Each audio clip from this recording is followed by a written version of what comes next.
Hello बच्चों, let's read this question and the question says that if the sum of 7 terms is 49 and the sum of 17 terms is 289 find the sum of n terms। तो आइए अब इस question को यहाँ पर हम solve कर लेते हैं। इस क्वेश्चन में हमसे कहा गया है कि जो सम है 7 टर्म्स का वो है 49 और जो सम है 17 टर्म्स का वो है हमारे पास 289। तो हमें सम बताना है n टर्म्स का। तो यहाँ पर हम की कॉन्सेप्ट यूज़ करेंगे, concept that sum of n terms in an AP is equal to n by 2 into 2a plus n minus 1 into d। तो यहाँ से हम अगर देखें तो हमारे पास जो Sn है ये रिप्रेजेंट करता है सम ऑफ n टर्म्स को। n नंबर ऑफ टर्म्स होती हैं, a फर्स्ट टर्म होता है और बेसिकली d यहाँ पर कॉमन डिफरेंस है।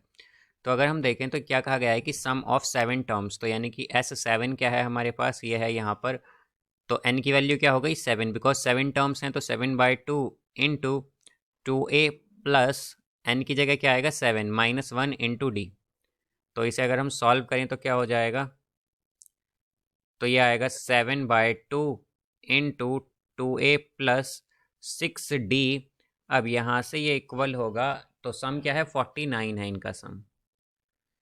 तो यहाँ से हम अगर देखें तो क्या हो जाएगा, ये होगा हमारे पास 49, 7 से कैंसिल करेंगे तो क्या आएगा 7, तो ये आएगा 2a plus 6d is equal to, अब यहाँ पर ये 7 होगा और इनटू में 2 आ जाएगा। अगर हम क्रॉस मल्टीप्लाई करेंगे तो क्या बचेगा हमारे पास, 2 हम कॉमन लेके बोथ साइड कैंसिल कर सकते हैं तो क्या आएगा a plus 3d is equal to 7। इसे हम इक्वेशन फर्स्ट मानेंगे। अब देन फिर हम अगर देखें तो S17, बिकॉज 17 टर्म्स का जो सम है वो क्या है हमारे पास 289, तो ये आएगा 17/2 into 2a plus 17 minus 1 into D, और ये इक्वल किसके होगा 289 के।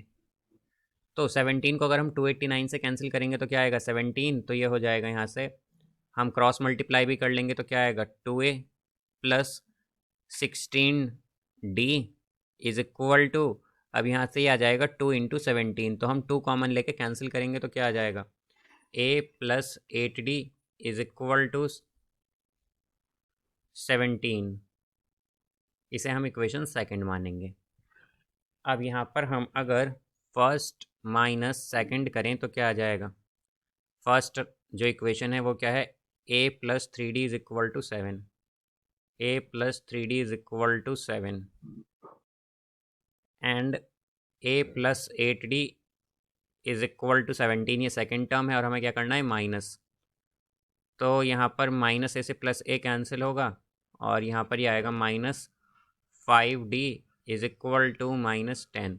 तो d क्या आ जाएगा, बेसिकली d आएगा 2। अब अगर हम यहाँ से फर्स्ट इक्वेशन देखें तो इसमें क्या है a plus 3d is equal to 7, तो a प्लस 3d, तो d की वैल्यू क्या है 3d, तो यहाँ पर ये आएगा 3 इंटू डी की वैल्यू है 2 इज इक्वल टू 7। तो a आ जाएगा 7 माइनस 6, यानी कि a होगा 1। तो हमसे क्या कहा गया था कि हमें सम बताना है n टर्म्स का। तो यहाँ से Sn हो जाएगा n/2, तो n/2 इंटू 2a, तो a की वैल्यू क्या है 1, तो ये आएगा 2 plus n minus 1 into D, तो d की वैल्यू क्या है, d की वैल्यू है यहाँ से 2।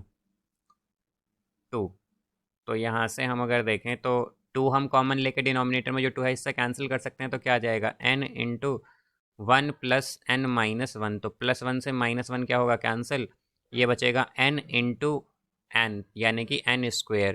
तो सम ऑफ n टर्म्स क्या आ गया है हमारे पास n स्क्वेयर, और यही हमें यहाँ पर बताना था। तो इसका आंसर क्या होगा n स्क्वेयर।